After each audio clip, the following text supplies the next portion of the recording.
Plusieurs personnes cherchent l'onction, mais ils ne sont pas prêts à se laisser briser. Plusieurs personnes veulent la puissance. Ils veulent porter l'odeur de la puissance, l'odeur du revêtement, mais ils ne veulent pas. Quand Dieu veut les séparer de l'amour de l'argent. Toi, pour l'argent, tu peux tuer. Tu aimes tellement l'argent. Ce message est pour toi. Je ne suis pas venu te dire que tu vas sortir de cette situation. Je suis venu te dire, soumets-toi à Dieu totalement. Et alors, de cette situation-là, l'onction va se former. Vous savez comment Dieu a oint du Saint-Esprit et de force Jésus de Nazareth, qui allait de lieu en lieu faisant du bien et guérissant tout ce qui était sous l'emprise du diable, car Dieu était avec lui. Ô Père, nous avons besoin de ton esprit, besoin de ton onction, afin de travailler efficacement pour l'avancée de ton royaume. Nous allons pouvoir prendre nos Bibles. Je nous propose 2 textes des Écritures. Le premier texte que nous allons lire ce matin, c'est dans le livre d'Esther. Et je parle de l'Esther de la Bible et non pas Esther Mapenzi. Il semble qu'à l'église, on a 2 Esther, c'est ça? On va commencer dans le livre d'Esther, chapitre 2, versets 8 à 12. Et ensuite, nous prendrons, pour ceux qui notent, Exode, chapitre 30, le verset 22 jusqu'au verset 25. Esther, chapitre 2, versets 8 à 12.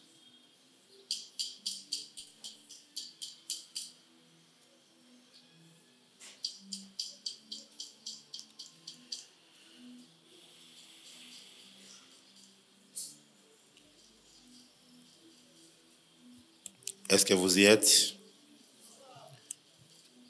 Est-ce que vous y êtes? Ok. Esther chapitre 2, verset 8 jusqu'au 12e, nous lisons au nom de Jésus.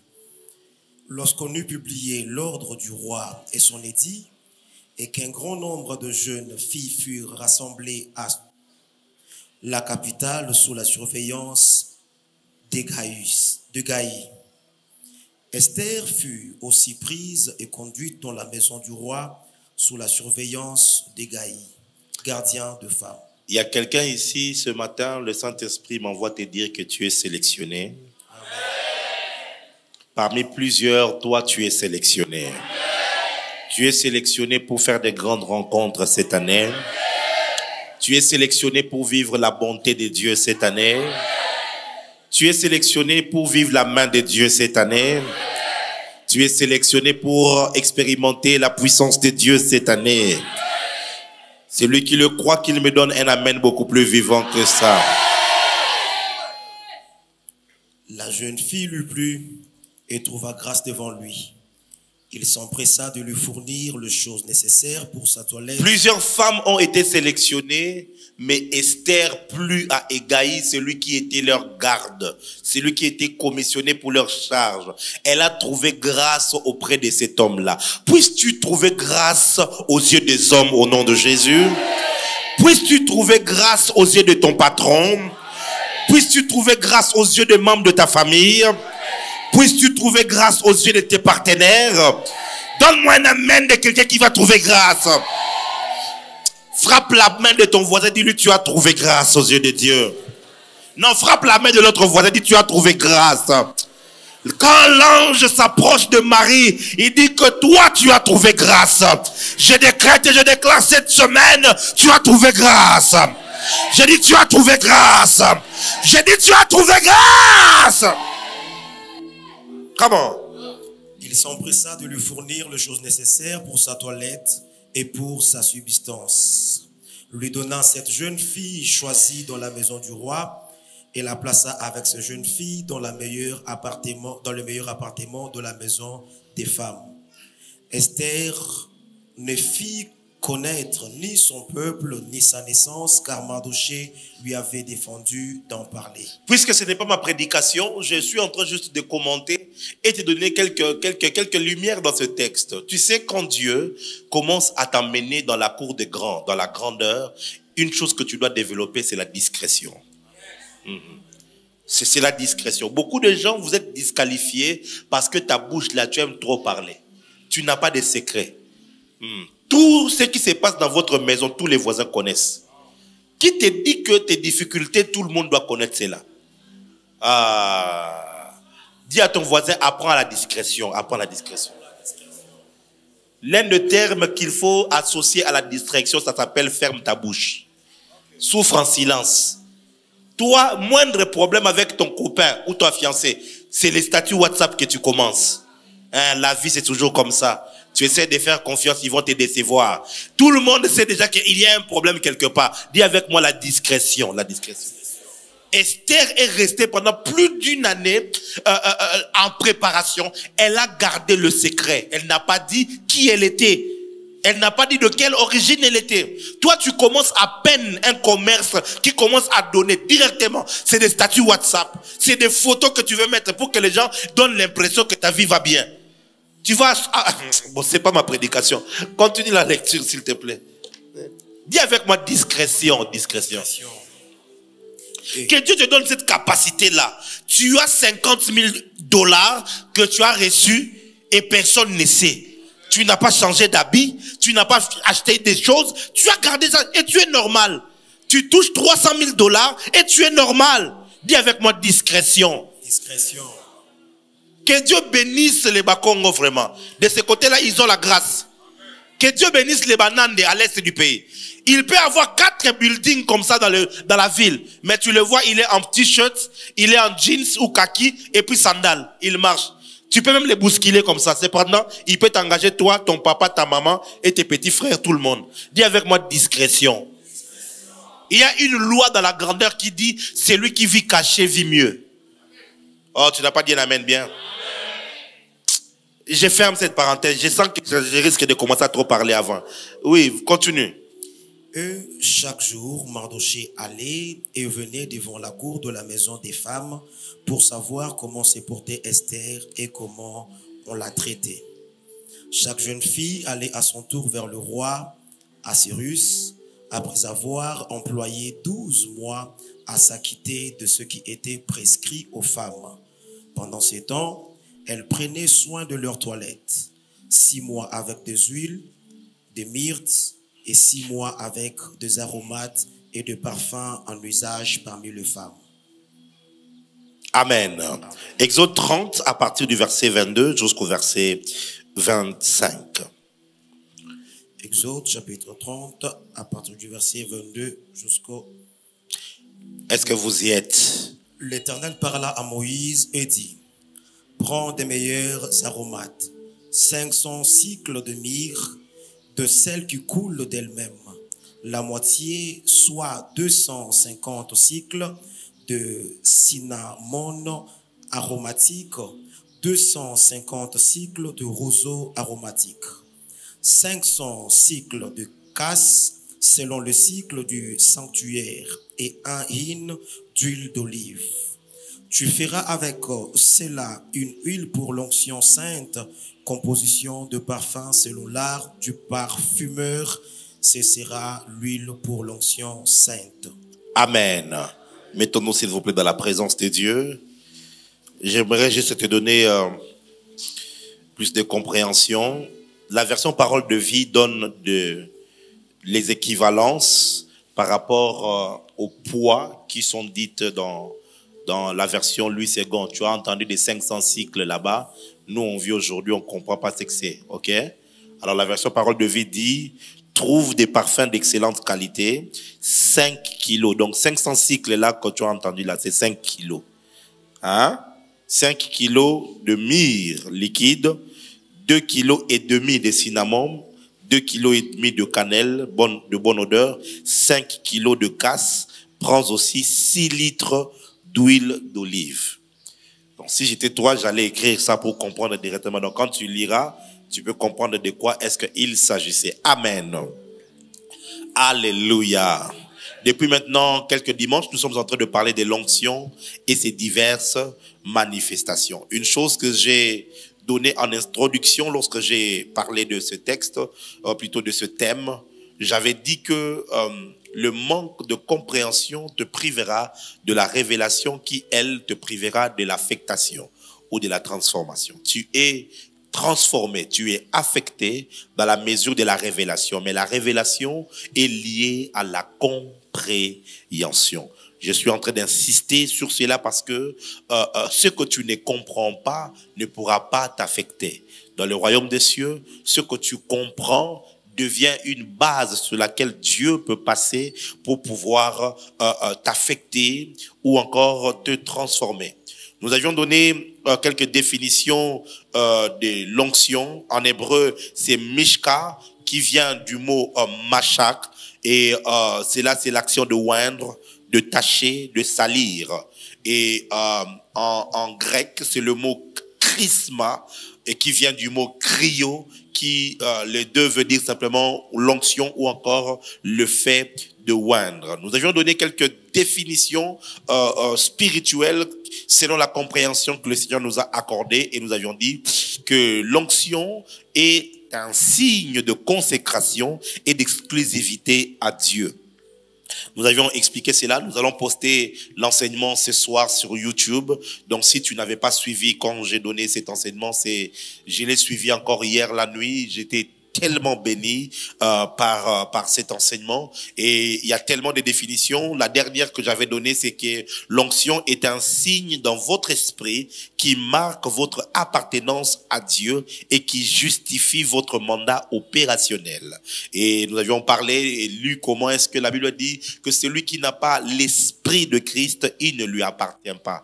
Le Saint-Esprit, celui qui est l'onction de Dieu. Et dans l'Ancien Testament, lorsqu'on utilisait l'huile, c'était le symbole même du Saint-Esprit. Lorsque l'huile avait touché la tête d'une personne, le Saint-Esprit venait dans la personne, le Saint-Esprit commençait à utiliser la personne, le Saint-Esprit commençait à marcher avec la personne, le Saint-Esprit commençait à fonctionner avec la personne. Et l'apôtre Jean, dans son épître de 1 Jean, il dit que pour vous, l'onction que vous avez reçue l'onction de Dieu. Et l'onction que nous avons reçue de Dieu s'appelle le Saint-Esprit. Et pendant 2 dimanches, le pasteur Alexis ainsi que le pasteur Morgan nous ont parlé des choses que l'Esprit de Dieu, quand il vient en toi, il fait. Il bâtit le caractère de Christ. Hier, j'étais en train de suivre l'enseignement du pasteur Morgan. C'était extraordinaire. Quelle atmosphère. Alléluia. Alléluia.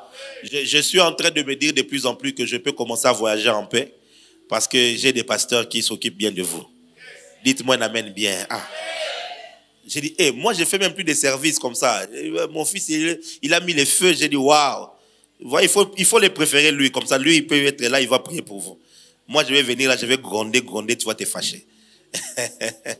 Alléluia. Est-ce qu'on peut célébrer Dieu pour nos pasteurs qui font un bon travail? Le Saint-Esprit, quand il vient à l'intérieur de toi, dans ton esprit, il commence un ministère. Il fait beaucoup de choses, et je crois que si tu étais là les 2 dimanches passés, tu as compris donc de ce que le Saint-Esprit fait en toi. Il place en toi l'amour de Dieu. Tu commences à aimer Dieu. Tu commences à aimer réellement Dieu. Mes frères et sœurs, aimer Dieu est impossible à l'être humain. Parce que l'être humain a un cœur partagé. Et pour commencer à aimer réellement Dieu, ce n'est que par le Saint-Esprit. Alléluia. Le pasteur Morgan nous a parlé du caractère de Christ qui est le fruit de l'Esprit. Comment est-ce que par le Saint-Esprit, tu peux commencer à produire le fruit de l'Esprit? Nous avons beaucoup de gens qui produisent la puissance de l'Esprit, mais très peu qui produisent le fruit de l'Esprit. Ce qui m'impressionne, moi, ce n'est pas combien de miracles tu es capable de faire. Ce qui m'impressionne, moi, c'est pas combien de paralytiques tu es capable de les faire lever en une soirée. Ce qui m'impressionne, moi, ce n'est pas combien de numéros de téléphone que tu peux donner, que tu es en mesure de donner avec précision et détail.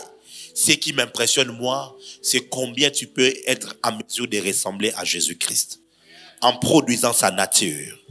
Nous avons trop des hommes de Dieu qui, sur la chair, ils sont extraordinaires, ils sont excellents. Mais quand tu es en contact avec eux, tu as l'impression de vivre avec le pire de païens. Alléluia. Alléluia. Nous avons des serviteurs de Dieu, même ici à la JLC. Quand tu le vois chanter là comme ça, tu as l'impression que c'est un ange de Dieu qui est descendu tout droit du ciel. Quand tu le vois modéré, il parle la langue, tu as l'impression que sa langue là, c'est même Michael qui le lui a transmis directement. C'est Michael, tout droit. Bah, il parle des langues, tu te poses les questions, c'est les Kintandu spirituels ou c'est les Kinyanga. Mais quand tu vas traiter avec lui, tu lui donnes un peu d'argent à gérer, c'est un malhonnête. Quand tu traites avec lui, tu te rends compte qu'il a un mensonge. Même Satan, quelquefois, il s'assied et dit, est-ce que c'est moi le père des mensonges ou bien, hein?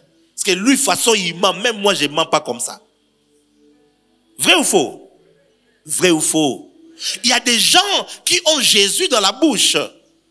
Il peut te prêcher et aligner des versets bibliques. Mais quand tu deals avec lui, c'est pire qu'un païen. Pourquoi? Parce que plusieurs personnes, la vérité est qu'ils n'ont pas reçu le Saint-Esprit en eux. Et je vous avais dit, je ne crois pas à la plupart des parler en langue que les gens disent dans les églises. Je ne crois pas en ça. Du moins, je ne crois plus en ça. Ton parler en langue là, j'ai doute. Quand tu commences à parler en langue, je commence à dire Saint-Esprit. Est-ce que c'est toi ou c'est pas toi? Parce que je ne peux pas comprendre que le Saint-Esprit qui te pousse à parler en langue, il n'est pas capable de te pousser à parler bien aux gens. Toi, tu coupes les lingala. Tu vois, non, en lingala, mais ça maintenant bien, tu vas comprendre. Tu coupes les lingala aux gens. Non, plus que même le couteau. Mais quand tu as fini, tu parles. Toi. J'ai un problème avec ça. On t'envoie un peu là. Toi, tu es capable de toiser quelqu'un. Toiser, c'est qu'au dongo là. Tu toises, et puis après, tu fais ça. Et puis oh, d'ailleurs, moi, je pars à l'église. Oh! Donc, le Saint-Esprit va te faire parler en langue, mais il ne va pas changer ton comportement.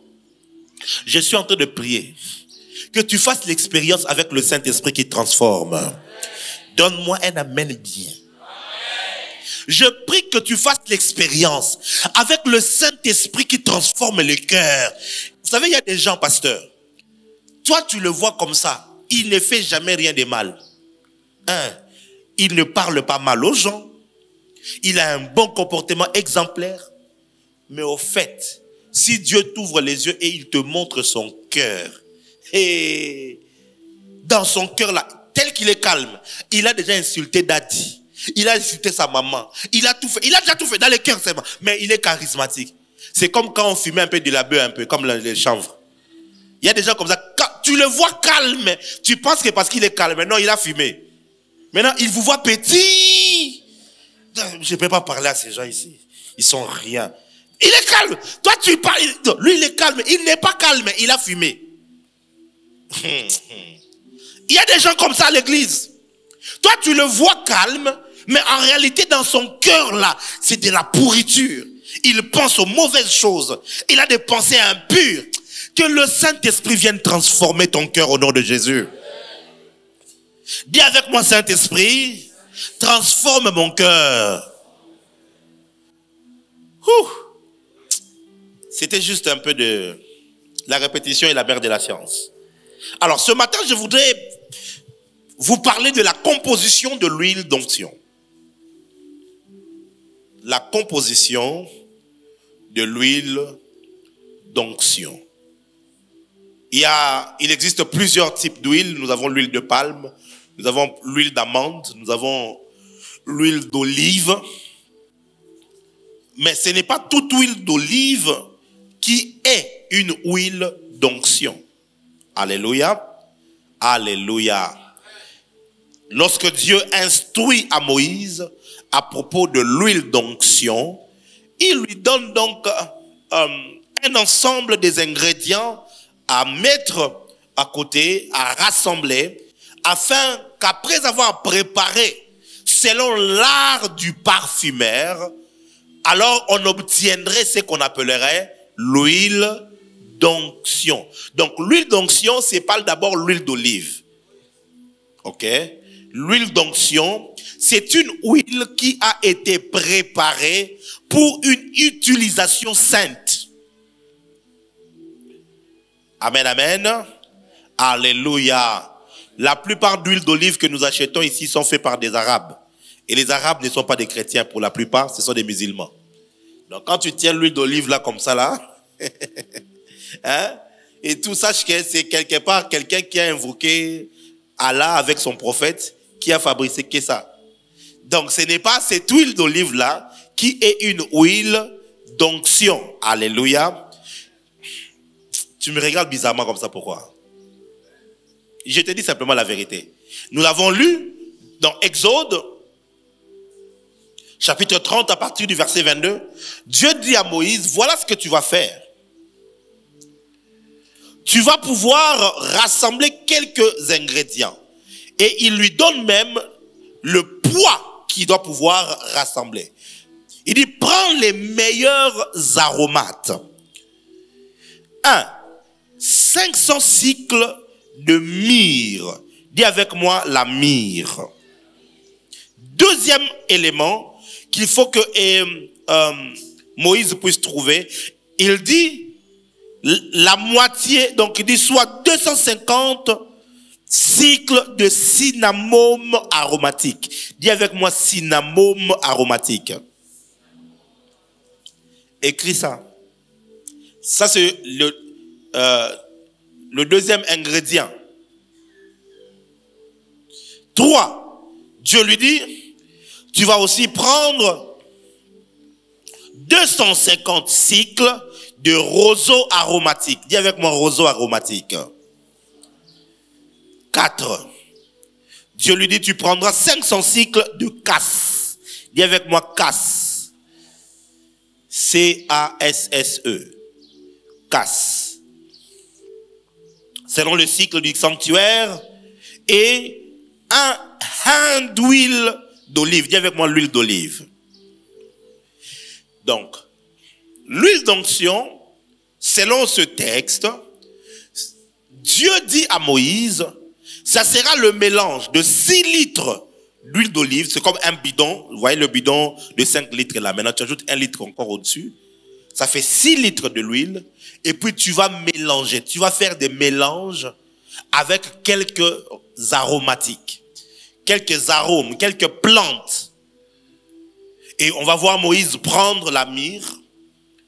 Il met dans l'huile. Il prend le cinnamome. Il met dans l'huile. Il prend des cannelles. Il met dans l'huile. Il prend le casse. Il met dans l'huile. Et puis il commence à mélanger. Quand il a fini de mélanger, Dieu dit, ne mélange pas n'importe comment. Il faut le faire selon l'art des parfumeurs. C'est-à-dire, les parfumeurs, c'était de ceux-là qui fabriquaient des parfums ou de l'huile, des senteurs. Vous voyez? C'est-à-dire, il y a les parfums qui sont qu'on évapore, mais il y a aussi des parfums, surtout à l'époque, on ne faisait pas de l'évaporation, on faisait de l'huile des senteurs. C'est-à-dire, on prend quelques plantes, des arômes, ainsi de suite, on mélange, et c'était comme des petites bouteilles d'huile comme ça. Quand tu peux mettre ça comme ça, tu le mets, et puis tu gardes une bonne odeur. Alléluia. Alléluia. C'est ce qui s'est passé avec Esther, nous l'avions lu. Esther, lui aussi, a été lavé pendant 6 mois avec l'huile de myrrhe, et puis pendant 6 autres mois avec des huiles aromatiques. Donc on les lavait avec l'huile. Pourquoi? Parce que on voulait enlever la senteur humaine, hein? La senteur des aisselles, la senteur naturelle, qui devait se mixer avec cette senteur aromatique, afin que lorsqu'elle sera auprès du roi, qu'elle sente bien, qu'elle sente bon. J'ai envie d'ouvrir une parenthèse. Saint-Esprit, aide-moi à ne pas entrer dedans. Je sens qu'il faut que j'entre, Seigneur. Dis-moi à voix, prophète, comme ça, je vais appuyer sur le bouton et puis je vais entrer. Hein? Hey. Il y a des gens comme ça. Tu as l'impression que tu as des démons. Ce n'est pas que tu as des démons, tu sens mauvais. C'est sorti, pardonnez-moi. C'est pas des démons. Oh, moi, les hommes ne m'aiment pas, les hommes m'évitent. C'est pas que les hommes t'évitent, c'est pas que tu as un mauvais visage. Le problème, c'est que quand un homme vient et te fait bisou, c'est qu'il sent là. Ça lui donne une préfiguration de l'enfer. Alors, comme tout le monde ne veut pas aller en enfer, qu'est-ce qu'il fait? Il fuit. Il y a un pouvoir dans l'odeur. C'est une parenthèse. Et dans le tabernacle, il y avait tout un hôtel qui était dédié au parfum. Tu ne peux pas être dans la présence de Dieu et puis il n'y a pas de parfum. Hé, Jésus. On mettait des parfums, donc des encens, parce qu'il devait y avoir une bonne odeur autour de Dieu. Parce que Dieu est un roi. Les odeurs attirent. Hein? Ça peut attirer. Ah, bon, bref. Quand je parlerai au pasteur, peut-être je vais leur dire ces choses. Est-ce que je parle à quelqu'un? Dis à ton voisin, veille sur ton odeur.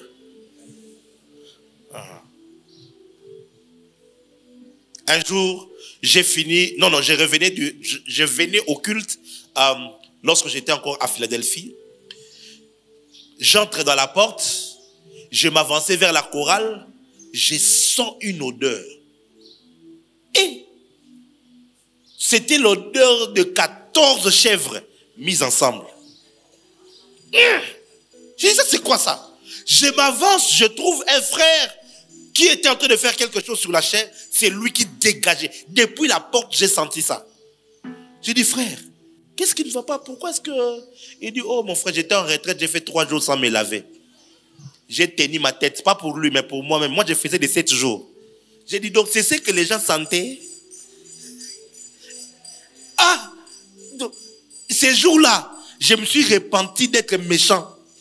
D'avoir été méchant. Comment tu peux pas te laver pendant 2 jours, 3 jours, et tu viens chez les gens, et tu t'assieds là-bas. Oh mon frère, comment tu vas? J'ai tellement de l'amour du Seigneur. De quel amour tu veux parler? Il y a des personnes qui vont te faire du bien juste parce que tu sens bon. Oh. Juste parce que tu sens bon. Aujourd'hui, sentir bon là même, c'est même pas compliqué. C'est même pas compliqué. Il y a des femmes sur TikTok là, il y a toutes les astuces. Les astuces là de citron. Hein? Il y a tout là-bas. Est-ce que je parle à quelqu'un? On va fermer ici. Quand tout sera fermé, on sera emprisonné à l'intérieur. Si tu ne veilles pas sur ça, on sera en train de prier seulement comme ça. Le nez à l'air. Oh Jésus, alléluia. Rababa. Oh, on ne comprend pas. Tout le monde regarde au-dessus. Parce que si on dit... Amen. Alléluia. Nous venons aussi pour être éduqués. Hein? Moi, j'ai appris ça dans Gimukolo. Je ne savais pas ça. Je pouvais faire 4 jours sans me laver. Je regarde l'eau. Je pense à l'eau qui était sortie de la côte de Jésus. J'ai dit non, ça c'est une perte. Je ne vais pas me laver. Je regarde à l'eau. Je vois tous les dégâts que l'eau a déjà fait dans le monde. Je regarde comment l'eau a détruit le monde dans la période de Noé. J'ai dit non, je ne peux pas me laver. C'est impossible. Tu es en train de te moquer de moi parce que toi-même tu te reconnais. Surtout dans la période de Langaboé. Il y a des gens. Le parfum ne remplace pas le lavement du corps. J'ai parlé. Ma sœur, tu as compris, non? Il t'invite au restaurant. Prends le temps, même 1 heure du temps. Lave-toi bien. Et puis après, parfume-toi. Aujourd'hui, il y a des parfums de tout genre. Parfume-toi bien. Tu parfumes les cheveux, tu te parfumes bien. Le parfum là, c'est important. Quelqu'un me regarde et dit, comment les prophètes peuvent parler comme ça? Son dans le Bible était au champ GPT. Est-ce que je parle à quelqu'un? Est-ce que je parle à quelqu'un? Un jour, je suis, je crois, à l'aéroport. Et pendant, je ne sais plus qu'est-ce qui s'est passé. J'étais en train de chercher quelque chose où je manquais, ou je ne sais plus quoi. Et un monsieur est venu me voir. Et il m'a dit, excusez-moi monsieur, vous sentez très bon. Juste ça. J'ai dit, oh merci. Il m'a dit, c'est quel parfum? J'essaie de lui parler. J'ai dit, bon tu sais, nous on fait un peu de mélange. Hein. Quand tu deviens professionnel, tu sais que tu ne peux pas me mettre seulement un seul. Je dis quelques mélanges, je lui montre. Et puis, voilà, il y avait un document qui me manquait. J'ai fait un appel, j'appelle quelqu'un et tout ça, la personne ne prenait pas. Quand il m'a vu m'inquiéter, il m'a dit, mais vous avez un problème? J'ai dit oui, je l'explique. Il dit, oh, ça c'est pas un problème. Il appelle lui-même son secrétaire, on imprime pour moi les documents qui étaient importants pour le voyage, et puis paf, on lui envoie ça par mail, il sort lui-même. C'est pas qu'il connaissait le prophète Jimmy, non. C'était juste le parfum. Est-ce que je parle à quelqu'un? Bref. Que je sorte, non? Que je sorte ou pas? Je sors. Dis avec moi, daddy, sors. Out. Que je reste. Alléluia. Isaac est en train de bénir son fils. Il dit, l'odeur de mon fils est comme l'odeur d'un champ que l'Éternel a béni. C'est-à-dire, il y a des odeurs comme ça, même spirituellement, tu peux commencer à dégager l'odeur de la bénédiction. L'odeur de la malédiction, d'autres les portent comme ça. C'est-à-dire que partout où tu vas, tu as des problèmes. C'est parce que spirituellement, il y a une odeur. Ce matin, pendant que je parle des salades, que le Seigneur change ton odeur au nom de Jésus. J'ai dit que le Seigneur change ton odeur au nom de Jésus. Tu ne peux pas être là. Partout où tu vas, tu as des problèmes. Partout où tu arrives, on te crée des problèmes. On te chasse. On n'arrive pas à t'ouvrir des portes. C'est-à-dire que spirituellement, il y a une mauvaise odeur. Ah, bon, bref. Définitivement, je sors. Alléluia. Alors, ce texte est en train de nous montrer le processus exigé dans la formation de l'onction. Le texte que nous avons lu. Le processus exigé dans la formation de l'onction. Le Saint-Esprit m'a soufflé quelque chose que j'aimerais déjà dire directement. Je vais revenir sur ça plus tard, mais j'aimerais te le dire. Vous savez, l'onction, parmi des buts de l'onction, c'est pour suppléer à la mauvaise odeur de l'humanité. Écoutez, Seigneur, aide-moi. Le monde spirituel ne supporte pas l'odeur humaine. Les humains ont une odeur spirituellement parlant qui repousse les êtres spirituels. Parce que la nature adamique est une nature déchue. Puisque nous sommes déchus, nous avons quitté le jardin d'Éden. Nous avons perdu cette odeur-là qui entretient la présence des esprits célestes. Maintenant, lorsque Dieu veut travailler avec toi, il doit affecter ton odeur par l'odeur de l'onction. C'est comme ça qu'on a pris Esther. Pendant une année, elle avait une odeur de citoche. Elle avait une apparence d'un enfant de la cité.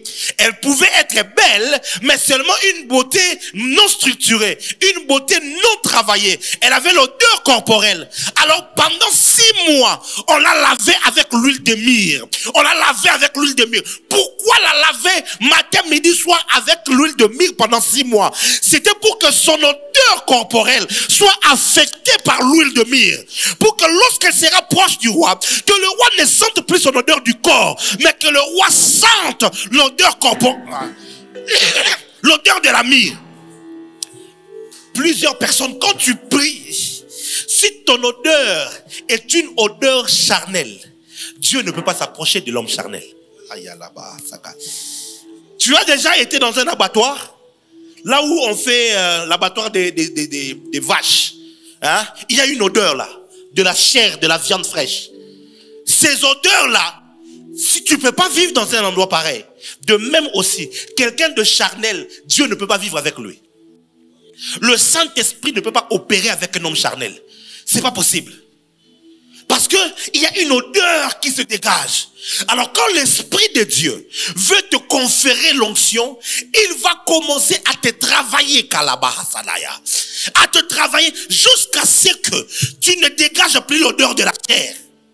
C'est un processus que l'Esprit de Dieu fait en toi afin de former quelque chose qui permettra à Dieu de commencer à marcher côte à côte avec toi. Amen.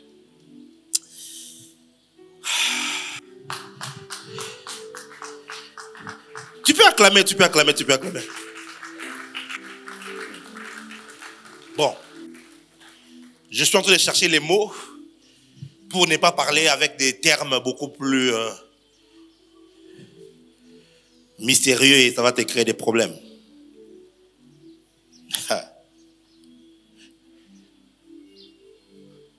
Quand Esther était proche du roi, le roi ouvre.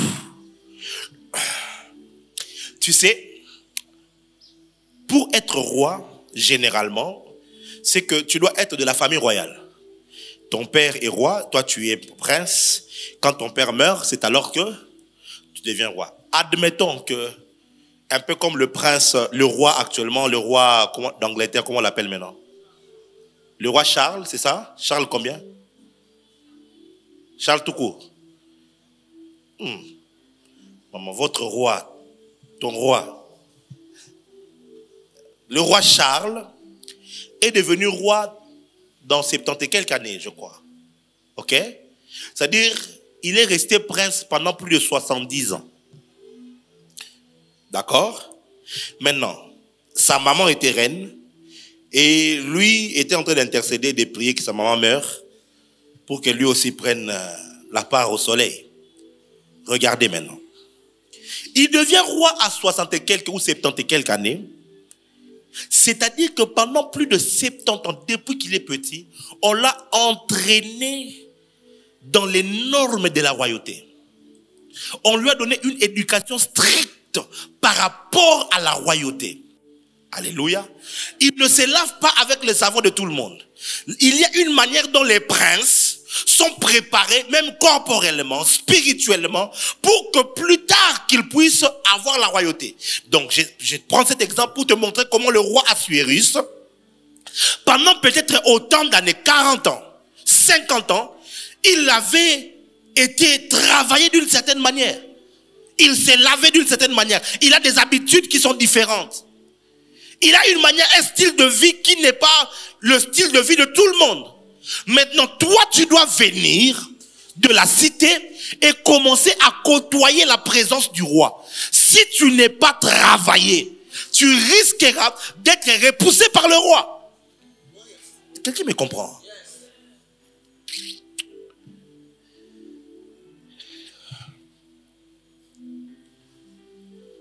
L'huile d'onction qu'on a faite, c'était pour le sacerdoce. Écoutez. Lorsqu'on allait mettre cette huile sur Aaron, son travail n'allait pas être auprès du peuple. Son travail, c'était désormais de côtoyer Dieu chaque jour. Hein? Chaque jour, en se réveillant le matin, il doit faire les offrandes du matin. Il fait tous les offrandes et sacrifices. Il doit entrer dans le lieu saint, prendre les encens, offrir à Dieu une fois par année. Il doit entrer dans le lieu très saint. C'est-à-dire que son travail consistait désormais à côtoyer la divinité, à côtoyer Dieu. Il ne devait pas garder l'odeur humaine, l'odeur naturelle. C'est pour ça que Dieu prépare l'onction d'huile ou une huile d'onction, mais avec des arômes pour que l'odeur du souverain sacrificateur et des sacrificateurs soit affectée et qu'en étant dans sa présence, qu'ils n'aient pas juste de l'odeur corporelle, mais qu'ils aient l'odeur de l'huile d'onction. C'est ce que j'essaie de te faire comprendre. L'onction, c'est d'abord pour être dans la présence de Dieu. L'onction, c'est d'abord pour être admis dans la présence de Dieu. Quand tu t'approches de Dieu et que tu n'as pas d'onction, Dieu ne peut pas t'agréer. Voilà pourquoi l'onction de Dieu s'appelle comment? Le Saint-Esprit. Et si tu n'as pas l'Esprit de Christ, tu n'appartiens pas à Dieu. C'est-à-dire que sans le Saint-Esprit, Dieu ne peut pas t'agréer. Sans l'onction de Dieu qui est le Saint-Esprit, ce qui se passe, c'est que le Saint-Esprit va se mélanger avec ton esprit. Quand tu t'approches de Dieu, Dieu se sent en toi. Dieu sent son odeur. Oh, c'est dit, mais oh, c'est comme si c'est moi. Non, viens d'abord. Rapproche-toi. Vous savez la proximité que nous trouvons auprès de Dieu dépend de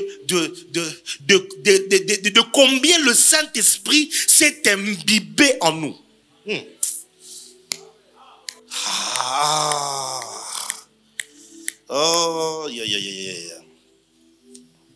Plus grande est l'influence du Saint-Esprit en toi, plus proche tu vas te rapprocher de Dieu.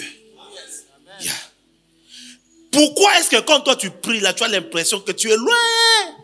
Mais quand un autre frère ou le prophète ou quelqu'un d'autre commence à prier, tu as l'impression que le ciel est en mouvement. Ce n'est pas qu'il est plus spécial parce qu'il est prophète. Non, c'est juste que le Saint-Esprit, l'huile de Dieu, a plus affecté sa vie. Au point que Dieu peut le rapprocher de lui. Quelqu'un est en train de me comprendre? Bon. Dieu lui dit, tu vas prendre 5 kilos de myrrhe. Dis avec moi la myrrhe. Le mot myrrhe vient d'un mot hébreu mara. Et mara veut dire amer. Myrrhe vient d'un mot hébreu mara. Et mara veut dire amer. Comment est-ce que Dieu forme l'onction? Il forme l'onction dans le croyant au travers les souffrances. Hein? Au travers quoi? Au travers les souffrances. Je ne sais pas si ça t'est déjà arrivé, mais tu vas te rendre compte que quand tu ne priais pas sérieusement, les choses allaient bien dans ta vie. Mais dès l'instant où tu te décides de prendre Dieu au sérieux, c'est comme si la terre entière se tourne contre toi. Les portes se ferment, tes relations se détruisent. C'est déjà arrivé à quelqu'un? Hein?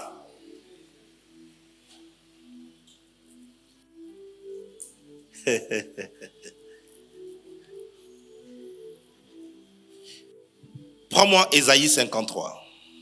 Ésaïe 53, le verset 10.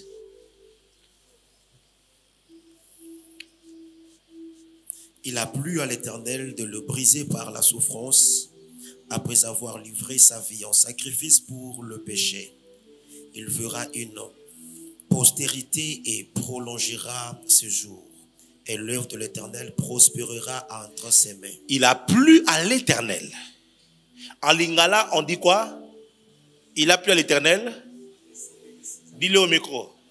Et c'est Pelisi Nzambe. Et c'est Pelisaki Nzambe. Et c'est ngonaye. Elenginaye. Donc sa joie.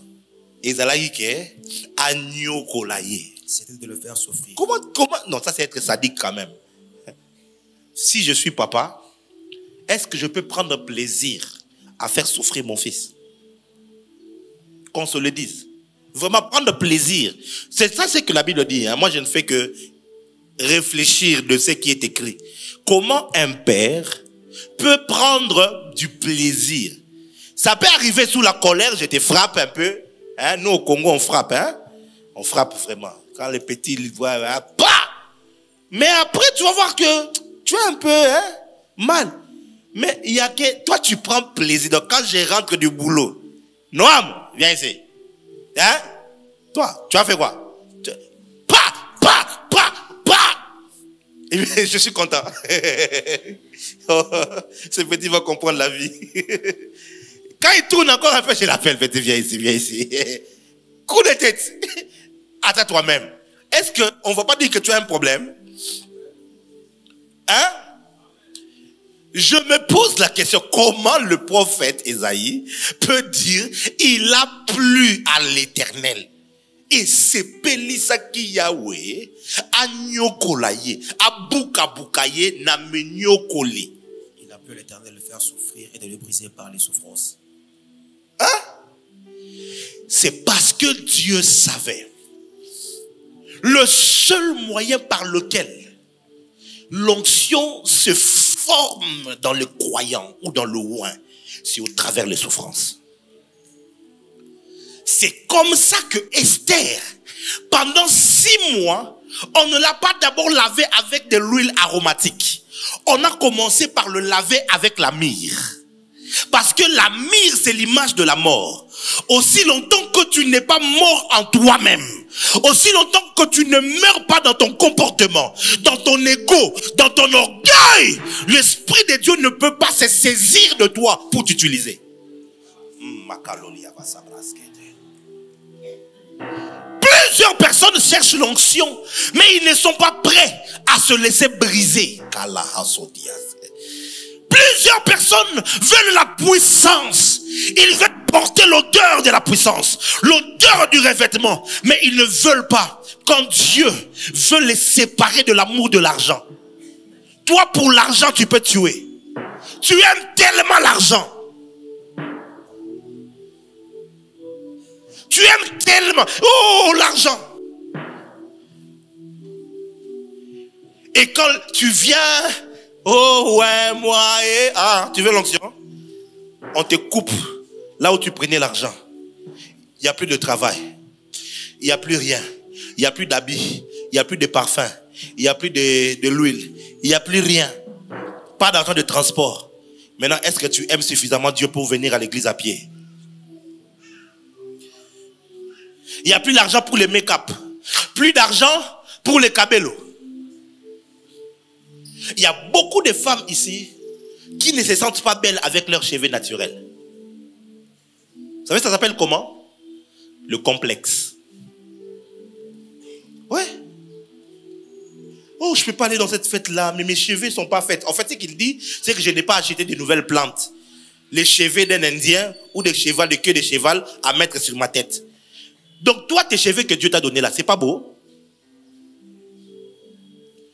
Et comment tu vas servir Dieu si tu es rempli de complexes? Tu es rempli de complexes à l'intérieur de toi. Est-ce que quelqu'un est avec moi? Il y a des gens qui il viendra à l'église à temps ce jour-là pour s'asseoir devant parce qu'il a acheté un nouveau costume. Nouvelle veste. Ce jour-là, je viens avant. Bon, sentir. Oh, mais comment donc? Il va s'asseoir devant et tu sens que même la manière d'adorer Dieu est, tu es saint. Alléluia. Oh Jésus. Même que la caméra sente que il faut prendre.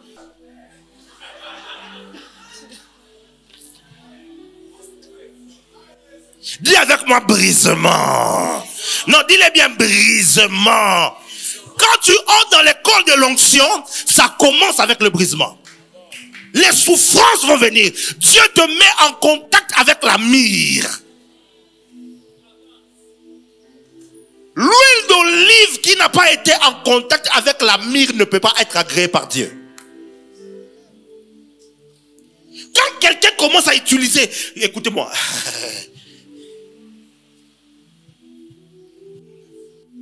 Les dons du Saint-Esprit qui ne sont pas travaillés ou accompagnés par le fruit du Saint-Esprit peuvent s'apparenter à de la magie. Parce que ce qui équilibre les dons, c'est le fruit.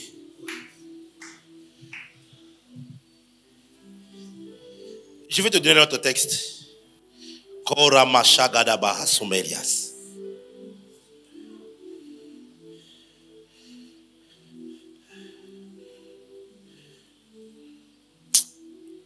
Dis avec moi, Saint-Esprit, j'accepte le brisement.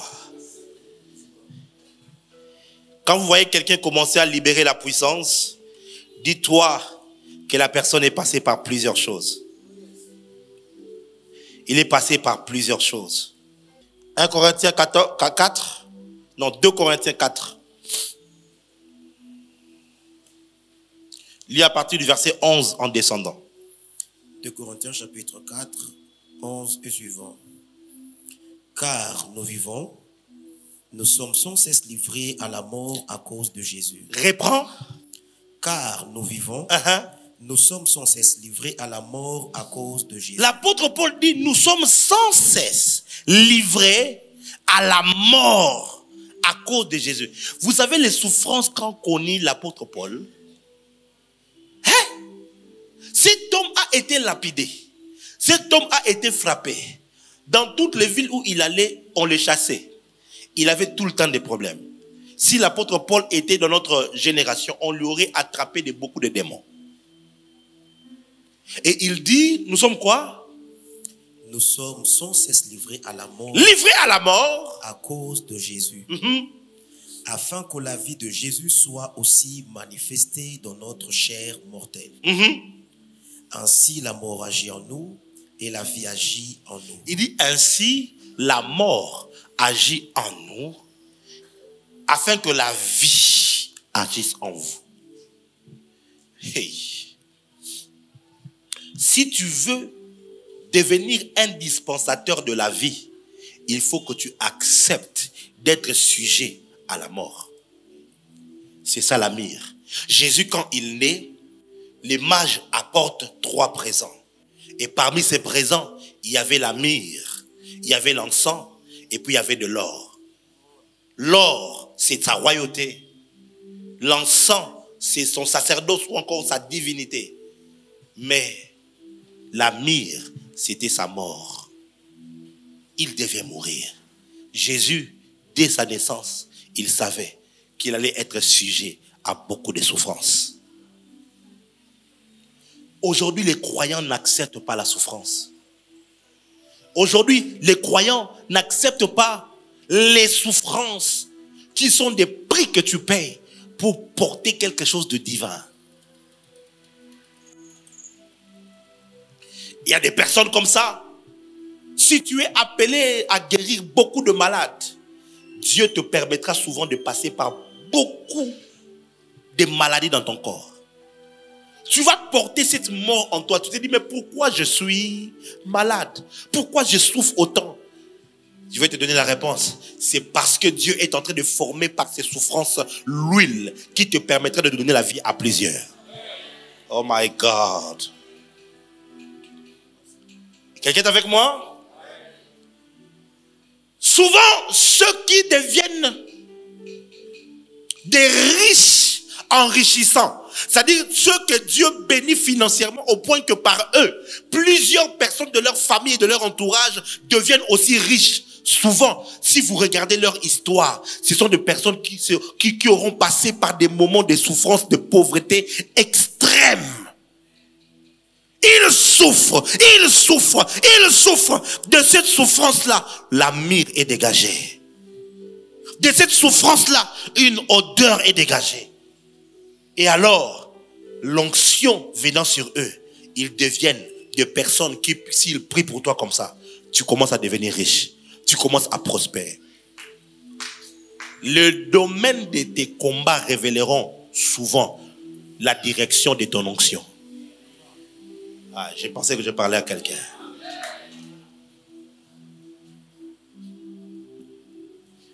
Il y a un homme qu'on appelle John G. Lake aux États-Unis.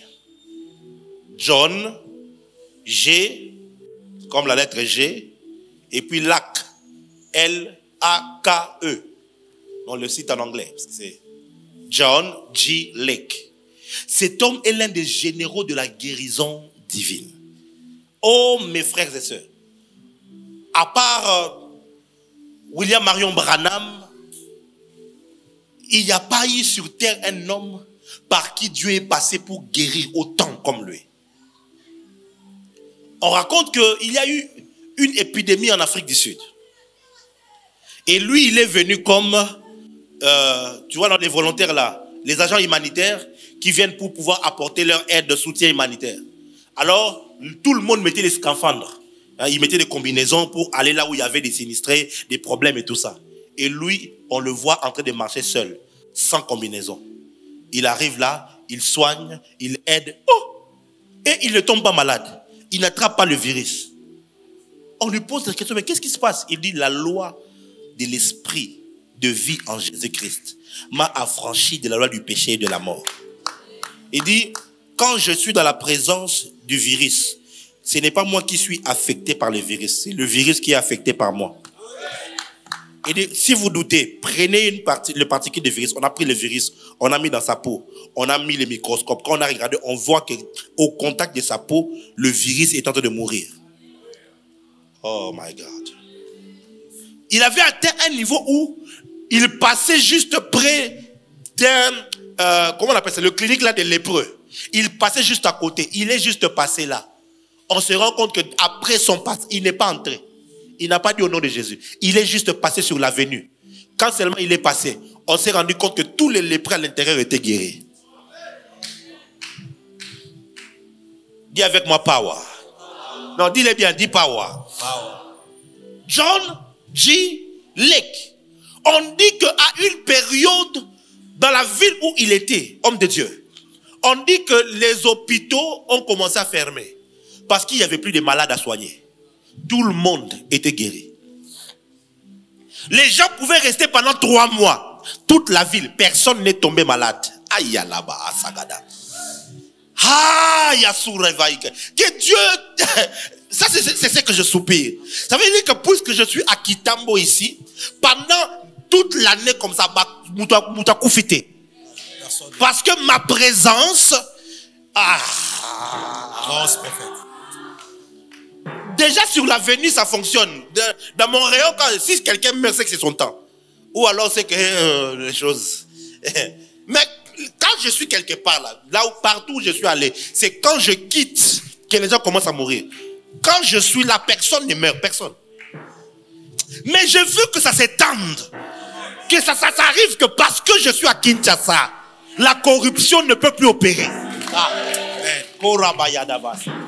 Tu vois, quand toi tu pries, Seigneur, donne-moi $5,000. Tu vois là où moi je suis. Je suis ailleurs. Cet homme avait atteint un niveau terrible de la guérison divine. Mais vous savez, avant de recevoir l'onction, il a perdu, je ne sais pas moi, 3 ou 4 de ses enfants. Ils sont tombés malades et ils sont morts de tuberculose. Sa femme est morte de tuberculose. Mais la souffrance! La souffrance! La souffrance! Et de cette souffrance-là est sortie une puissance pour faire taire la maladie partout où il passait. Je suis venu dire à quelqu'un ce matin, tes problèmes que tu traverses, ce n'est qu'un puits où Dieu est en train de préparer ton onction.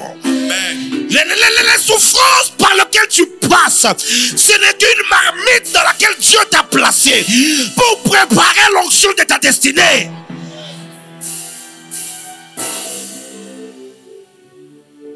Est-ce que je parle à quelqu'un? Est-ce que je parle à quelqu'un? Quand tu pries pour une souffrance et que tu vois que ça ne finit pas, ce n'est pas toujours le diable. Ça veut dire que ta souffrance est une école. J'ai dit c'est une école. Ne fouille pas cette souffrance-là. Dans l'école de Dieu, toute leçon qui n'a pas été apprise sera reprise. Ouais. Quand Dieu te met dans son école, accepte de passer par cette école-là. Dès l'instant où j'ai reçu l'appel de Dieu, 2005. En 2007, j'ai dit oui à l'appel. Mon lot de souffrances ont commencé. Problème après problème. En 2010, on me chasse du travail. On me chasse de là où j'habitais. Je vais habiter ici, là, à Sosimat, avenue Ongunda, chez les gens. Quand quelqu'un venait me voir, il entre dans la parcelle, il voit une grande maison. Il dit, waouh, il habite une grande maison. Il peut être, quand je cherche Jimmy. On dit, non, pas ici, tourne là-bas derrière. Il y avait un truc comme ça. Quelque chose qui n'était ni une maison, ni un truc. Il dit, ah, il habite ici. Un jour, un député est venu me voir. On lui a fait tourner derrière. Ah, on dit, la besoin d'un féticheur. Je te dis, j'ai passé 4 ans de souffrance atroce. J'ai manqué de l'argent. Même 1000 francs pour avoir, c'était la grâce de Dieu. Or, qu'est-ce que Dieu voulait faire? Il voulait enlever en moi l'amour du monde. La mire doit te soigner de ta mondanité. Nous sommes mondains, qu'on se trompe pas. Tel que tu es là, tu demandes à Dieu, donne-moi $1 million. Dieu même, les jours où tu prends même $200 000, tu comptes 200 000, 1 million coûte 200 000. Tu vas venir ici à l'église comme ça, tu appelles Jimmy, il est où? Tu appelles, dis Karamounoko. L'homme qui a l'argent ne discute pas avec lui. Je te dis, on fait des blagues comme ça sur internet, je vois ça, quelqu'un qui est venu avec une grosse dîme. Alors il veut se mettre à genoux, le pasteur dit non, toi ne te mets pas à genoux. Le pasteur lui-même, il se met à genoux. Il dit toi, impose-moi l'argent. Tu ne te rends pas compte de combien déchu l'être humain est. Je te dis la vérité. Avec un peu de pouvoir, tu ne sais pas ce que l'homme peut devenir. Il peut sortir son côté, le pire de son côté humain. Alors, Dieu va commencer à te... C'est comme un habit. Qu'on prend comme ça. C'est sale, non? On les met dans l'eau. Quand il m'a dit, ça fait rien. Il sent l'odeur de l'homo. Hein? L'homo bleu, c'est ça? C'est ce mot bleu, non? Ou so clean. Avant qu'il ne se rende compte, on l'a trempé là, il est resté là. Mais ils sont un peu traînés, non? Ils sont un peu traînés. Et puis la maman vient, il prend l'habit. C'est quoi ça? Ça fait mal. Pour que tu deviennes propre.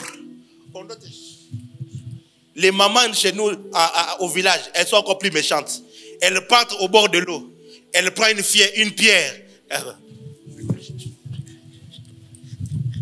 Pour, à la fin, lorsqu'elle présentera l'habit, que l'habit soit propre. Il y a trop d'orgueil en toi. Il y a trop de convoitise en toi. Il y a des gens ici, le jour où Dieu t'ouvre les yeux, tu commences à voir le peu que nous voyons ici, c'est fini. Tu deviens escroc attitré, c'est fini.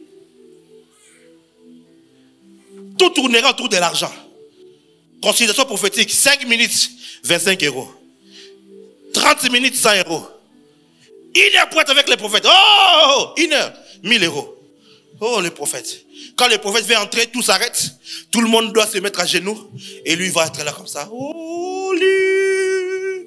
Oh, et il sent ça bien. Il sent que c'est moi là. Il y a un homme de Dieu un jour, il a déclaré en Angleterre. Il a dit, le monde entier est sous mes pieds et bientôt il va m'adorer. Yo, Kansake, si c'est toi, tu vas faire différemment. Tout là-bas en Israël. Ils sont sortis de l'Égypte à peine. Ils ont commencé à chercher le veau d'or. Parce que le cœur humain est déchu. C'est comme ça que Dieu va permettre les souffrances. Parce que même son fils n'a pas échappé à ça. Tu veux la gloire? Accepte de passer par les souffrances. C'est pas toujours le manque d'argent. Ça peut être une situation dans ta vie qui ne te quitte pas. Que Dieu laisse. Tu vas changer d'église en église. Tu vas changer de prophète en prophète. Rien ne va se faire. Jusqu'au jour où tu vas chanter I surrender all. I surrender all to Jesus.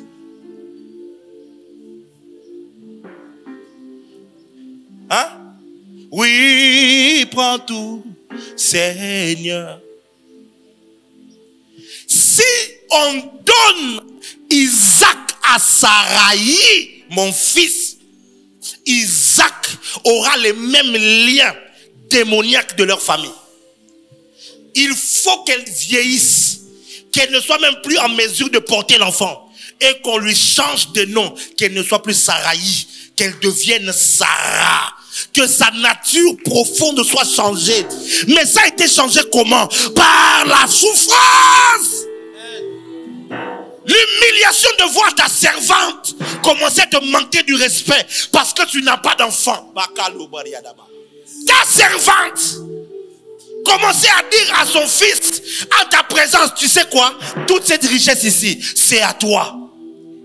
Quelle humiliation! Et tu sais que tel que je suis ici, je ne suis plus en mesure. C'est-à-dire, par ma capacité naturelle, je ne peux plus mettre au monde. Pour que Isaac vienne, Dieu va te priver de tes capacités naturelles. Tu veux être la voix de Dieu, Moïse. Dieu va te priver de la capacité de parler. Je deviens bègue. Pour que quand tu lèveras la voix, ce ne sera plus les paroles de ton intelligence, mais ce seront les paroles de Dieu.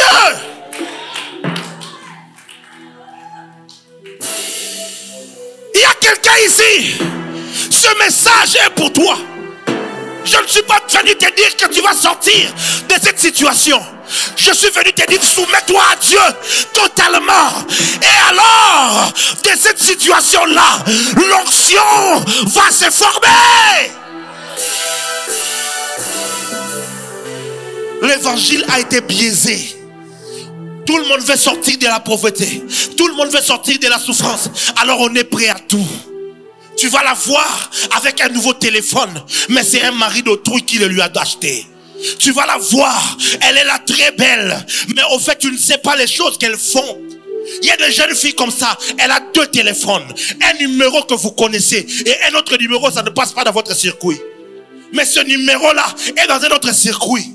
Quand un patron cherche une femme, on appelle par ce numéro-là. Elle s'habille, elle prend la moto. Vous ne savez pas où elle va, mais elle va passer quelques heures là-bas. Et quand elle sort, on lui donne $300. Et tu la vois, elle va à Gambela Zando, elle achète des beaux habits, elle vient chanter à la chorale, mais vous ne savez pas les choses qu'elle fait en secret. Comment l'onction qui vient de Dieu peut se mélanger avec une nature aussi déchue de l'être humain? C'est pour ça que Dieu va te prendre. Il ferme tes connexions. Il ferme, tu perds ton téléphone. Tu perds l'autre téléphone. Tu te retrouves, tu n'as plus de contact. Il n'y a plus rien. Tes habits comme ça, la maison, ça brûle. Tu te retrouves problème après problème. Ce ne sont pas les démons. C'est le Saint-Esprit qui est en train de te mettre la mire. Oh my God. Face à cette souffrance, tu as 2 possibilités. Soit de fuir la présence de Dieu, de dire moi je ne veux pas. Et quand tu fuis cette souffrance, tu as renoncé à la mire, tu as renoncé à l'onction. Jésus est arrivé à ce point à Gethsemane. Oh, j'en parlerai peut-être le dimanche prochain. Jésus est arrivé là. Il se met à genoux. Il dit, Père, si c'est possible, enlève cette coupe.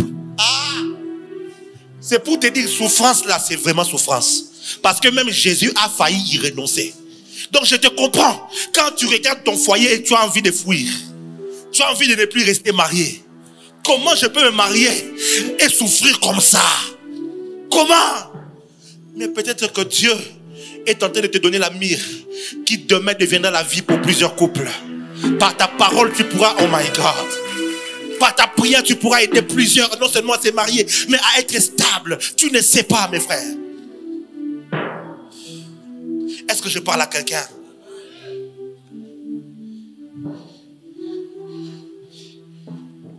Laissez-moi prendre ça carrément. L'olive est le dernier élément, l'huile d'olive. C'est le dernier élément que Dieu a exigé. Il dit, tu prendras 6 litres d'huile d'olive.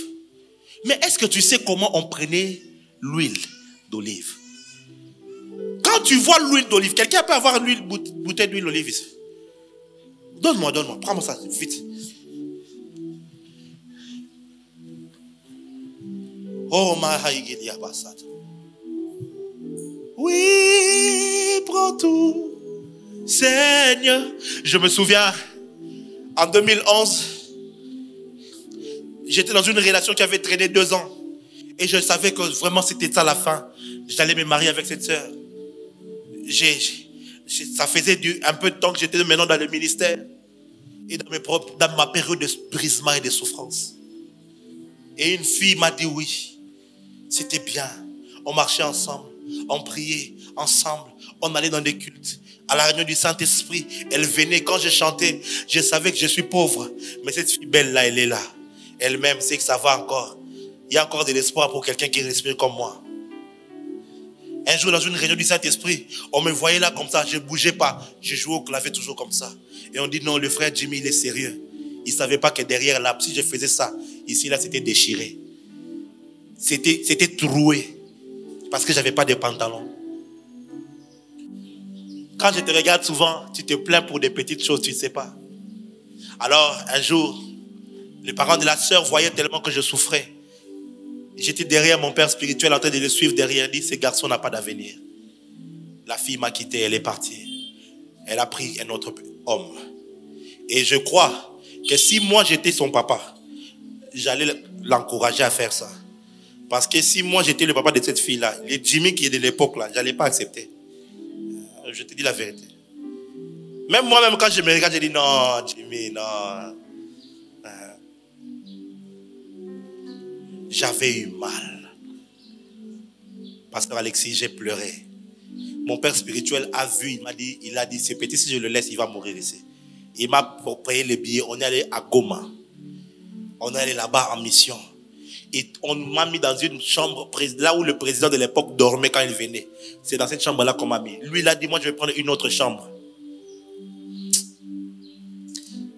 Beaucoup de gens qui l'insultent ne les connaissent pas. On arrive en mission. Lui, il prend la chambre, une autre chambre. Il me donne la chambre où le président, c'était la chambre où lui devait dormir. Il dit, mon fils doit être dans les meilleures conditions. Et là, chaque jour, on changeait au moins 3 fois les draps. Parce que je mouillais tous les draps de larmes. J'ai pleuré. Ça, mais c'est quoi ça? J'ai appelé la fille, j'ai dit, souviens-toi, j'ai des promesses de Dieu. J'ai un avenir. J'ai pleuré. Elle m'écoutait et puis elle me dit, tu as fini? Au revoir. Et j'ai pleuré. J'ai pleuré. Pendant 2 semaines, nous sommes allés à Kigali. Nous sommes revenus. J'ai dit bien, tous les jours, je pleurais. Quelle douleur. Quelle souffrance. Ah, parce que je manque l'argent. Parce que je suis fidèle à mon père spirituel. Parce que je ne suis pas un banquier. C'est que les hommes ne savent pas. Un banquier est engagé peut-être par l'État. Mais un prophète est engagé par l'Éternel. Un banquier peut signer un contrat et ce contrat peut être rompu. Mais moi, mon contrat ira jusque dans l'éternité. Il y a un principe qui dit, ne refuse jamais, ne quitte jamais un homme qui a la vision pour chercher et suivre un homme qui a la télévision. Sinon, tu finiras par regarder dans ta télévision l'homme qui avait la vision. C'est-à-dire, ne fais jamais l'erreur de laisser un homme qui a une vision pour chercher quelqu'un qui a le matériel.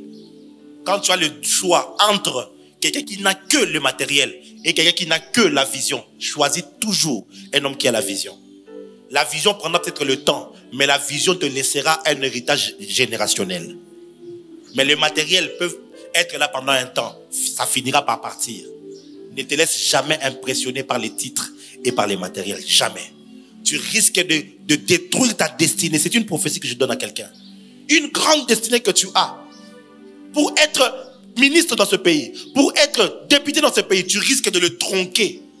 Parce que quelqu'un a le matériel, a une position, et tu vas avec. Or, tu ne sais pas. C'est elle qui va te prendre tout ce que tu as. Et pendant cette souffrance, on rentre à Kinshasa. Je vais à Brazza, mon fils. J'étais dans une petite maison. Non, c'est une grande maison, mais dans une petite chambre. Et souvent, je montais dans le balcon pour prier. Et quand je montais là-bas, j'avais commencé 40 jours. Et j'ai fait 7 jours à jeun. Pendant 3 jours, c'était à sec sans manger et boire. Et pendant les autres jours, je prenais la bouillie le soir. J'avais qu'un seul sujet de prière. Je disais à Dieu, ne m'élève pas encore. Seigneur, ne me bénis pas encore. J'ai pleuré. Parce que je n'ai pas d'argent. Mais je disais à Dieu, ne me bénis pas encore. Finis ton travail en moi. Finis cette œuvre que tu fais en moi. Finis-le, s'il te plaît. Ça me fait mal, c'est vrai. Mais je suis prêt à supporter encore. Brise-moi encore parce que je ne veux pas te faire honte demain. Je ne veux pas qu'après m'avoir élevé, que je sois un objet de scandale parce que je n'aurais pas eu la maîtrise de soi. Le fruit de la maîtrise de soi n'est pas sorti de moi. Dis avec moi les souffrances. Alors, tu vois, quand tu regardes cette bouteille, tu vois l'huile d'olive. Tu vois l'huile d'olive. Mais ce que tu ne sais pas, cette huile d'olive n'a pas commencé à être une huile d'olive. Cette huile d'olive avait une vie. C'était des olives qui étaient sorties. C'est ça qu'on met ici même, des olives attachées à de l'arbre. À un arbre, il se nourrissait de la sève. Et puis, à un moment donné, quand il est sorti, il a mûri. Oh, il était devenu très beau. Apprécié de tout le monde. Il faisait la beauté du jardin, la beauté de la plantation. Un jour, on est venu. La première douleur de l'olive, on l'a coupé de son arbre. Fou! C'est comme quand les enfants viennent au monde, ils pleurent parce qu'on les fait quitter de leur monde pour les faire entrer dans un autre monde. Là, dans les ventres, il était habitué à se nourrir par le cordon ombilical. Mais maintenant, il doit apprendre à téter. Et le bébé, il pleure. Le bébé, il pleure. Ça fait mal, mais c'est important. Tu dois passer par là. On le coupe de son arbre et on va les amener dans des endroits qu'on appelle des vendanges. C'est des lieux où on prend les olives, on les entasse et on les met souvent soit dans des sacs ou dans des histoires comme ça. Quelquefois même c'est juste des olives, on les met dans un gros panier comme ça qui a un peu de trous. Et des femmes qui ont lavé leurs pieds vont entrer sur les vendanges et ils vont commencer à marcher dessus. À piétiner les olives. À piétiner les olives. Si tu étais à la place de l'olive, tu allais sentir comment? J'étais bien attaché sur un arbre perché. J'étais bien. Tout le monde me regardait et disait waouh, des beaux olives. Mais regarde, on m'a détaché et on m'a placé par terre et on m'a piétiné. On m'a piétiné. Et vous savez quoi? Pour avoir l'huile d'olive, il faut que le fruit olive disparaisse. Qu'il accepte de se disparaître. Qu'il accepte de se dissoudre.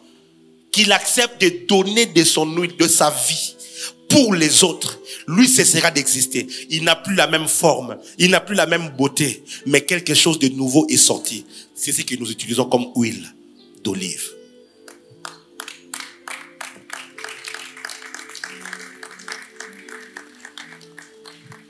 Et ça, la mutumo kazawa. Il y a quand c'est lieu. Oh, les kalabata wana batu bao nyatayo. Traverse le temps où les gens t'éputient. Batu bao nyonga yo. Les gens t'éputient. Oh, les kabwe ba choli yo. Tu passes en ce moment. Oh, les kabwe ba humilié yo. Quand tu humilies. Ozo mitu na menzambe nazala ka bwete. Je n'étais pas comme ça. C'est Nga batu baba ko respecter nga. moi, les gens me respectaient. Na famille batu baba ko considérer nga. Me considéraient. Mais lelo oyo qu'est-ce qui se passe? Aujourd'hui, qu'est-ce qui se Bao nyatanga bo ndenge nini. m'éputient comme ça? Na sali Qu'est-ce que j'ai nini. fait? Na sali bango nini. Qu'est-ce que je les ai fait? Nana likambo na nani. Yango vi yango aboye pasi po na Pourquoi une telle nini. vie? Pourquoi une telle souffrance? Nazoyi biso kaka. Yaya supporter. Supporte encore. Nzambe aosala mafuta kati na yo. Tu es en train de Mafuta faire wana des nde kopambola mokili. c'est lui qui va bénir le monde. Mafuta wana nde kokoma histoire. Écrire l'histoire. Mafuta wana nde kokomisa yo moto. Il va faire de toi quelqu'un. Tango David baye ba pakoli mafuta. David, on est venu le oindre. On l'a oint comme roi sur Israël. Directement. On l'a oint comme roi sur Israël. Papa, coller le coup là, mon cause de Israël. Mais ça l'a pris à peu près 20 ans de sa vie. 20 ans de souffrance. Hein? Il n'a été heureux que pendant un court instant. Quand il a tué Goliath, c'est fini, on a chanté pour lui. Le reste des temps, pour avoir une femme, son beau-père lui a donné une dot. Écoute la dot. Amène-moi 100 prépuces des Philistins. Donc, kende kokata ngenga ba Philistin. Zwa siko ba poso na bango. Yelanga ngo 100. Olingo bane. Ça veut dire quoi? Babo mayo kufa. Po mobali nini yango oya kondima na kimokolo. Oke no katengenga. Obondela et la kisi ke il faut bunda na bango. O boma. Soit ba bomio. To yonde o bomi bango. Bongo kati bango ngenga. Oyena ba poso. Souffrance. Un jour il chante, il joue pour son roi. Et puis il a juste eu envie de tourner le visage. Quand il tourne le visage, wow! Une flèche venait tout droit contre lui. Il laisse la harpe, il fuit. Mais j'ai fait quoi? J'ai fait quoi? Et le roi commença à les pourchasser. Je vais les tuer, ces messieurs-ci. Je vais les tuer. Trouvez-moi partout où il est. Le roi prenait ses armées. Il les poursuivait pour les tuer. Mais l'huile est sur la tête. Mais on m'a prophétisé, non? On m'a prophétisé que je suis roi. Mais qu'est-ce qui m'arrive? Qu'est-ce qui m'arrive? Regarde bien. Souvent tu vivras les contraires des prophéties qui t'ont été données. On t'a prophétisé qu'une nouvelle saison était en train d'arriver devant toi. Et puis juste après, c'est des combats terribles. Les souffrances. Je le sens dans mon cœur que ces messages c'est pour quelqu'un ce matin. Je le sens que c'est pour quelqu'un ce matin. C'est vrai que ce message c'est pas très populaire, mais c'est un message nécessaire. Accepte ces souffrances là. Accepte ça. Accepte de traverser cela. Un jour David arrive chez les Philistins parce que c'était le seul territoire où Saoul ne pouvait pas les poursuivre. Mais le problème avec David c'est que il avait tué Goliath, le héros des Philistins. Donc si on l'attrape là-bas, on va le tuer. David regarde. Il regarde. Il dit il y a une seule solution ici. On peut tuer un homme qui est licite, pas un fou. David devient fou.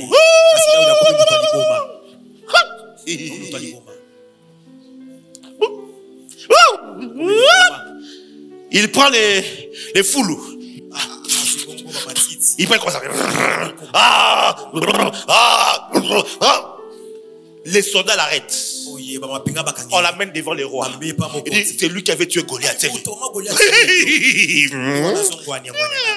Bizarre. Et puis il pisse dans les habits. Le roi dit mais vous m'amenez un fou ici. Allez, mettez-le dehors. Le seul moyen pour survivre, c'est chance. Heureusement. Sur une cause, si je n'avais pas menti d'être fou, mais il avait l'huile sur sa tête. Un jour, quand il a traversé toutes ces choses, la gloire a commencé à venir. Les peuples ont commencé à se rapprocher de lui. Et ils l'ont fait roi. D'abord sur Juda. Et après sur tout Israël. Quand tu vois ta vie de roi, c'est le résultat d'un homme qui est mort. Mort en soi-même. Mort en lui-même. Mort dans ses ambitions. Mort dans ses égos. Mort dans toutes ces choses. La gloire ne repose jamais sur des hommes vivants. Jamais. La gloire repose toujours sur des hommes morts. C'est de ceux-là qui acceptent de mourir. Le grand héritage de Christ, c'est parce qu'il a accepté de passer par la mort. Il y a des gens, ce matin, le Seigneur te dit, accepte l'école. L'école. Tu vas perdre peut-être des relations. Tu vas perdre du travail peut-être. Parce que tu vois ces patrons-là. Si tu lui refuses ton corps là, il va se retourner contre toi. Le même qui était gentil là, il va devenir méchant. Mais il faut que tu acceptes.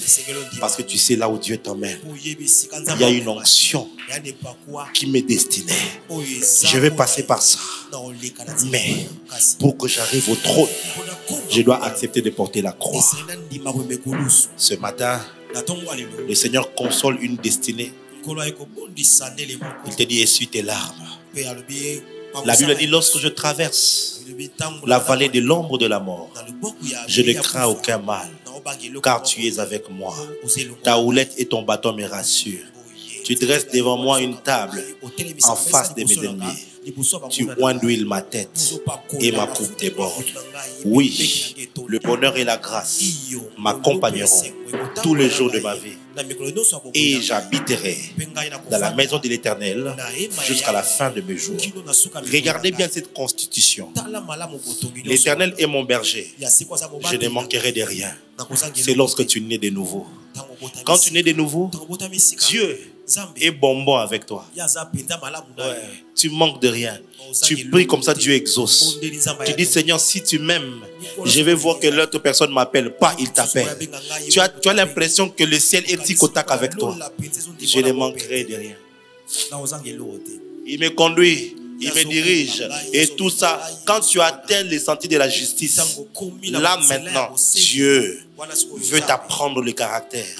Juste après ça, il dit, quand je traverse la vallée de l'ombre de la mort, il dit, je ne crains aucun mal, tu es avec moi. C'est-à-dire, la présence de Dieu ne te fait pas échapper de la traversée dans la vallée de l'ombre de la mort. Il est avec toi, mais tu vas passer par là. Oh my God. Tu vas traverser. C'est l'ombre de la mort. Tu sens que ta vie s'arrête. Oh, tu sens ça. Tu sens, à chaque fois que tu veux avoir une nouvelle onction, il y aura une nouvelle souffrance qui va s'ajouter à tes souffrances. C'est comme ça. C'est après que nous avions été déguerpis que la JLC a atteint. C'est une autre dimension. J'aime cette église que je vois ici. De l'autre côté, il y avait la foule, c'est vrai. Mais il n'y avait pas la qualité. Et quand je regarde sur YouTube les vidéos, je dis sans pareil. C'est là que même mon ministère a atteint un autre niveau. Au niveau de l'odeur, de la senteur. C'est-à-dire de l'influence dans le pays. Au niveau de l'impact dans le pays. J'étais toujours là depuis des années. Mais tu vas sentir que le poids a changé. Mais pour que cette saison arrive, il a fallu une souffrance. My God. Souvent, j'ai quitté la chambre. Je venais au salon pour que ma femme ne me voie pas pleurer. Et quelquefois, je sors à l'extérieur. Je ferme la porte. Je prends un mouchoir. Je finis comme ça. Et je pleure. Vous ne le savez pas. Je venais là comme ça et je vous dis, on va y aller, on va traverser. Vous venez vous asseoir. Hein? Mais moi, c'est moi qui porte la charge. Et j'ai pleuré. Comment ça peut m'arriver? Par quel mécanisme? Je crains Dieu. Je revenais de 90 jours de jeûne. J'étais à Lubumbashi où l'apôtre Léopold a prié pour moi. Qu'est-ce qui s'est passé? Dis avec moi la mire. Esther, pendant 6 mois, pas d'autre odeur que la mire. Que la mire. Et la mire, ça sent pas bon. On utilisait la mire pour embaumer les gens. La myrrhe, c'est l'odeur là de quand on embaume. Trop forte, mais ça sent pas très bon. Quand tu as la myrrhe, les gens s'éloignent de toi. Quand tu as la myrrhe, les gens s'éloignent. C'est comme ça que ton copain là, avec qui tu avais l'habitude de coucher, il commence à te fuir. C'est comme ça que ta tante là, la sorcière là, qui aimait toujours te parler des hommes, elle ne te sent plus. Elle te fuit. Toi, tu te dis, mais là, pourquoi moi qui m'en pourquoi moi qui m'en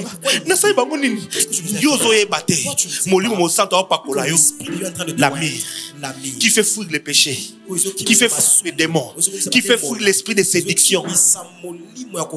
Écoute-moi, c'est un problème quand tu rencontres un homme et le premier sentiment qu'il a, c'est de coucher avec toi. C'est un problème. Sérieux, c'est pas parce que tu es belle.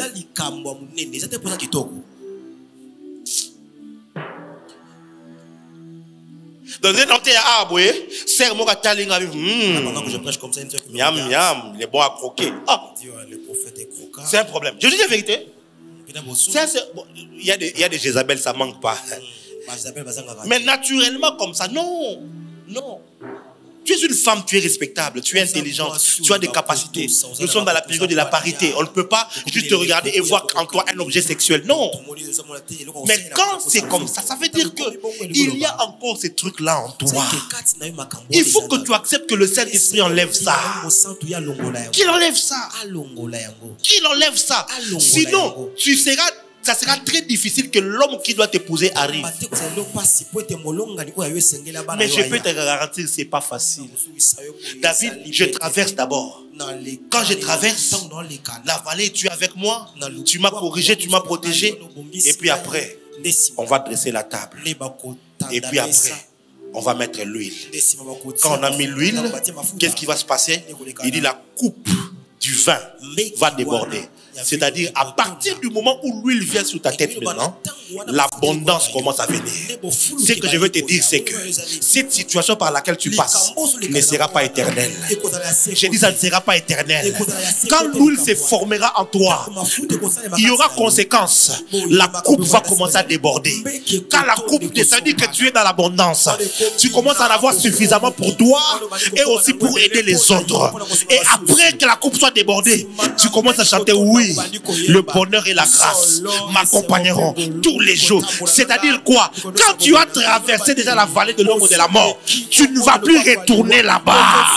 Quand je me regarde, je dis, Jimmy, tu ne seras plus jamais pauvre. Je ne serai plus jamais pauvre jusqu'à la fin de ma vie. J'ai traversé ça, j'ai laissé ça derrière. Il y a quelqu'un ici, dans quelques mois, dans quelques années ici, tu regarderas ta situation et tu vas te moquer. Tu dis, hé, moi ici, j'ai dormi à l'église, pas par consécration, mais parce que j'ai manqué où dormir. Mais regarde-moi maintenant ici. J'ai cette vie-là. J'ai l'autre vie-là là-bas. J'aimerais dire à quelqu'un, accepte le processus. Bientôt tu vas chanter un cantique nouveau. Si tu acceptes le processus, Dieu te donnera un mari qui sera multimillionnaire. Il va t'épouser. Ton mariage, ça sera à Dubaï. Même pas à Dubaï. À Dubaï, c'est juste à la réception. Mais après, vous allez aller aux îles Seychelles. Là-bas, il y aura la bénédiction nuptiale. Et puis après, vous irez à New York, à Manhattan, pour la fête de nuit, nuit de noces. Il y a quelqu'un ici. Accepte le processus. Refuse ce que le diable veut te donner là. Refuse ça. C'est vrai que c'est beau. C'est vrai que ça attire. Mais refuse ça. Car bientôt, tu chanteras un cantique nouveau. Tu chanteras un cantique nouveau. Tu diras, moi aussi, Dieu s'est souvenu de moi. Dieu a changé mon histoire. Toi aussi, tu regarderas quelqu'un qui passe par des temps difficiles et tu lui diras, je suis passé par là. Et cet homme que je te prêche, il est fidèle. Il est fidèle. Il ne ment jamais. Il est fidèle. Il ne ment jamais. Regarde la conséquence d'un homme qui a suivi le processus. Il dit, et j'habiterai dans la maison de l'Éternel jusqu'à la fin de mes jours. En d'autres termes, le parcours avec Dieu, le parcours avec le Saint-Esprit a fait que j'ai développé une intimité qui fera que malgré le bonheur, je continuerai à servir Dieu. Malgré la richesse, je continuerai à être dans la maison de Dieu. Malgré la position, je continuerai à être avec Dieu. Pour que tu en arrives là, ça a commencé, il était ton berger, mais il t'a aussi fait traverser, mais il a toujours été là, il t'a fait asseoir, il t'a montré des choses, tu es passé par des difficultés, mais après, tu as triomphé. Atiki ngaite, asalelinga, ngolu,